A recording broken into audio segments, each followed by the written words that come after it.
ndagusuhuje wo kurikiye la voix du Grand Kivu aho muherereye mwese amahoro y'Imana bane namwe. Uyu munsi nuwa kabiri w'inama ihuza amoko yose yo muri Sud Kivu cyangwa se menshi, abapfurero, ababembe, abanyintu n'abanyamurenge, niba ntabundi nibagiwe.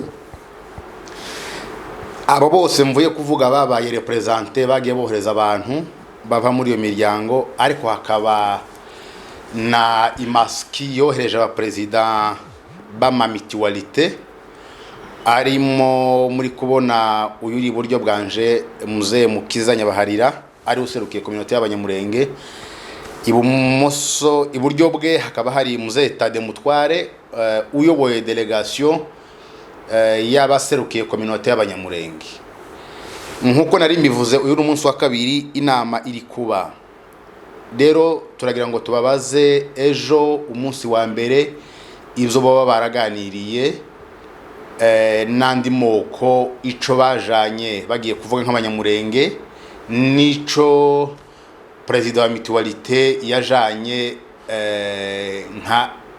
nk'umukuru wa Kinshasa, reka mbivuge gutyo. Reka dutangire tubasuhuza. Mwaramutse Pasteur Mukiza. Mwaramutse muvandimwe Richard, journaliste. Mumeze neza? Yego, turaho turakomeye.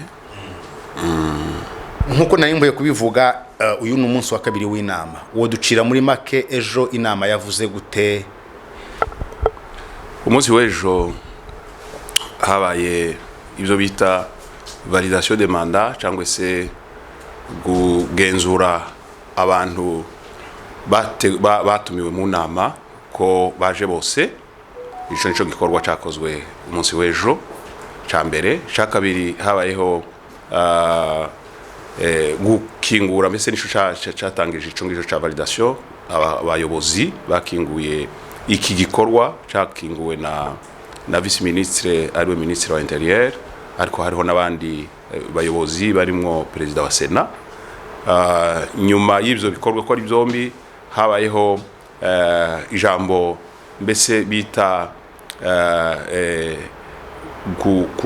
gutanga les grandes lignes méthodologiques, cyangwa se imiyoborere, uburyo inama izagenda iyoborwa. Ibyo nabyo byaravuzwe umunsi w'ejo. Havugwa ibintu nk'ibintu za code de conduite, cyangwa se uburyo abantu bazagenda bifata mu nama. Nyuma yaho haza gukurikira gikorwa, ni naco gikorwa nyine cyangombwa cyane cy'umunsi w'ejo, cyabaye ico gutanga cyangwa se gusoma ibyo twita mu Gifaransa ngo ni cahier de charge. No kuvuga ngo ni ibitekerezo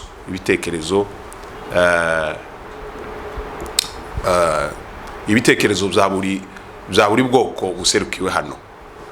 Ibyo nizo bikorwa nyamukuru byakozwe ku munsi w'ejo. Murakoze cyane Pasteur, neza kugaruka. Muzee Tade Mutware, nk'ijambo abanyamurenge mwajanye ejo, president avuye kuvuga ko mwasomye makaye de charge. Ni irihe jambo mwavuze ejo ry'abanyamurenge muri rusange? Murakoze Richard. Ejo nkuko yarabikubwiye, twatangije n'amabwiriza y'abayobozi. Vice Premier Ministre wavuze atanga nk'umurongo tugenderaho n'ibyo leta ya Kongo itegereje muri iyi nama, ndetse akaza kunganirwa na president wa Sena ariwe Bahati Lukwebo. Nawe yavuze ko hari imirimo yashize iruhande kugira ngo yitabire iki gikorwa kuko agitezemo byinshi nk'ibiberi wabo. Hanyuma haje kuvuga ambassadeur wa Grande Bretagne, nawe yavuze neza cyane, aravuga ati twashigikiye ibibera hano kuko iyo usomye mu binyamakuru usanga hano actualité igezweho ni gutegereza gouvernement, atari ko abantu bakibagirwa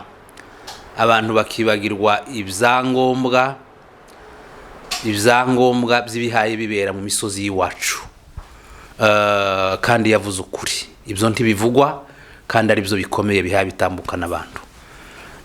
Ubutumwa twajanye ejo rero nk'ubwoko bw'abanyamurenge kwari ukubwira ababene wacu abaturanyi bacu duturanye kuko nta kundi n'ibimana yaduhaye ari amoko duturanye yose, ababembe, abafurero, ababuyu, abavira, abarundi, abanyindu, bariya nibo duturanye.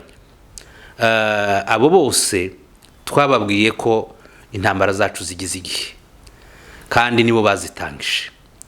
Ni intambara tutazi kuva tugize imyaka 57 uharuye kuva Murere itangiye.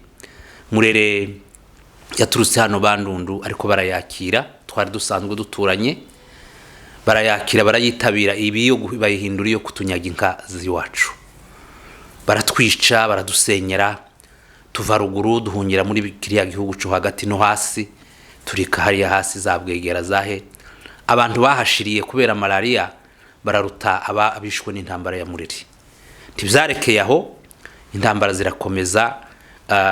Haje gukurikiraho iyo muri 96 zamwe na FDL, nanone ntiyahinduka iyo guhindura ubutegetsi bwa Mubutu bwari bugeze kure, ibo bayifata nkaho ariyo kutumara, barongera baratwica, abantu twapfushijwe ntibagira uko bangana. Haje gukurikirwaho iyo muri 98 yiswe ngo ni ya RCD, nayo nuko abantu bacu barishwe. Kugeza ejo bundi rero ya nyuma noneho yabavantara baturutse Burundi bakurikiye imigambi yabo yo guhindura ubutegetsi wabo, bashakisha hari ubutaka bwisanzuye iri iwacu. Bagezeyo iriya mitwe y'inyeshamba yakavukire yari yamoko duturanye irabitabira, barafatikanya, barasubira noneho baratumara.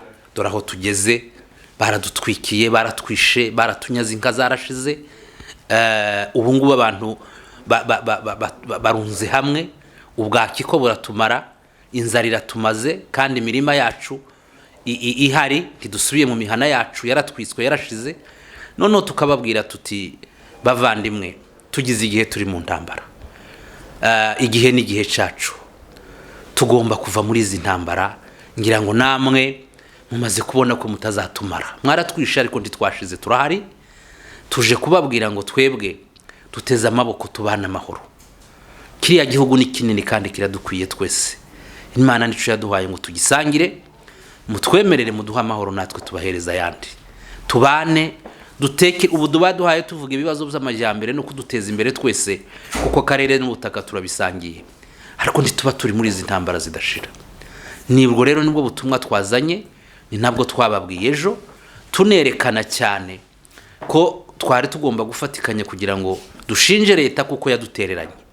Leta yiza guhaguruka ikagira imbaraga, ziriya ntambara ntiziba zihari. Bari iriya mitwe yose yitwaje intwaro, yabiva hanze yabiyo mu gihugu, ni leta iba yarazihaguruka ikazimaraho, abaturage bakagira amahoro, bagahinga, bagasarura, bakishira, bakizana iwabo, abafite ibikorwa by'amajambere bakabikora. Ibyo nibyo dushaka. Kubugufi niyo message twabazaniye, kuvuga ngo dukeneye amahoro.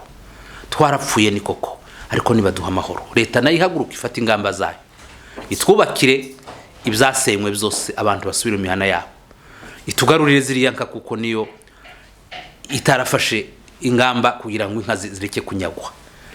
Izi dusubize, twongere tworore kuko niwo mwuga wacu, twe turaborozi kuva kera, niyo mateka yacu.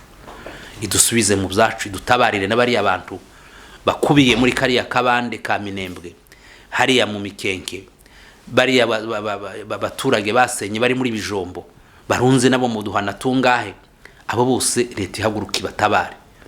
Kubugufi ni ubwo nibwo butumwa twazanye, kugira ngo tubwire leta, tubwire n'abaturanyi bacu duhana n'amahoro. Mu ma declaration yabo numvise bagize abafurero, ni mvuga numvise barimo babita abanyarwanda, kandi muvuga ko mumaranye imyaka myinshi cyane mu bana, cyangwa se hafi yose wenda muzige mwabaye hano muri Kongo. Mwizeye ko hari kiva muri zo biganiro, mu gihe wenda bagishira nationalite yanyu, ko wenda mutari abakongomani, mwaje kwiyitirira imisozi yabo, hari ico mwiteze kiva muri biganiro? Umunsi wa none ni wangombwa, kuko uyu munsi turakorera mu matsinda atandukanye, ariko ibyavuzwe ejo rwose natwe byaratubabaje. ntitwari tuzi ko biriya bintu bizokongera kugaruka, kuvuga ngo uyu munsi baracaye bagarura izina ngo turi abanyarwanda, ngo izina ry'abanyamurenge ntibarishaka ngo dusubire ku ryacu ry'abanyarwanda, ngo komine ya Minembwe ntibayishaka ngo leta ifate yongere isubire muri iriya arete yayishizeho ngo yice ngo ntibayishaka, n'ibindi nk'ibyo ngibyo. Urumva rero ibyo ntibyari bikagombe kuvugwa kuri uyu munsi wa none.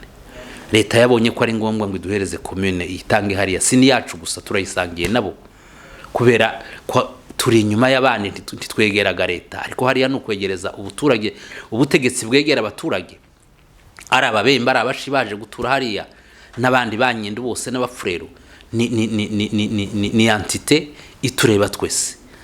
Aho izina ryacu, izina uwo bagihaguruka none ngo izina ngo rishireho, ryarakwiriye isi yose, kandi twararifashe ari ukugira ngo turangize ibibazo, tutuvangure, turi abatutsi koko, ariko abatutsi bari Burundi, bari Rwanda, bari he kuriya no kugira ngo dutandukanye, twivangure, bamenye ko turi abatutsi bo muri Sud Kivu, batandukanye n'abahandi. Twabikoze ari kugira ngo dufashe leta, dufashe n'ayandi moko.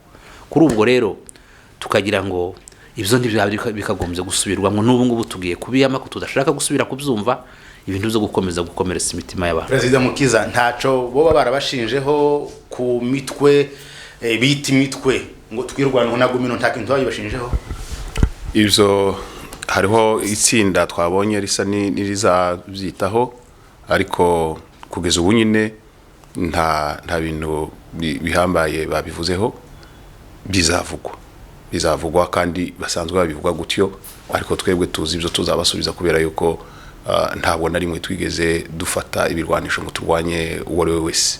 Ibyo ngibyo birazwi, n'ubwo wazirengagiza turabizi ko bari bubivuge, ariko natwe dufite ibyo turi babwire. Murakoze. Ejo ibyavuzwe ejo, ngira ngo bizo mwavuze ejo banyarwanda ku minota y'abanyamurenge tibitandukanye n'ibyo musanzwe amadekarasiyo ya buri gihe. Musanzwe muvuga ko mushaka amahoro, mushaka kumvikana, mudashaka intambara, ariko bikarengwaho intambara zikaba. Mutekereza iki mu gihe ibyo muhamusaba nanone bidakunze, bizagenda gute? Ibiganiro igihe cyose ni ngombwa, kandi buri ikiganiro cyose hari cyo kigerageza kumvikanisha. Uyu munsi nawo nundi ushobora kugira icyo wumvisha mu bibazo zacu dufite. Turabizi yuko solution dukeneye wenda idashobora kuva muri biganiro, ariko nanone tuzaba twamenyekanishije kandi ibibazo zacu ko bimeze nuko bihagaze uyu munsi. Murakoze. Reka tubashimire mwese muri iki kiganiro. Uyu wari umunsi wa mbere, tugiye kuja mu nama umunsi wa kabiri, ubwo turaza kuba ikiganiro kirambuye kuko umunsi wagenze. Murakoze cyane.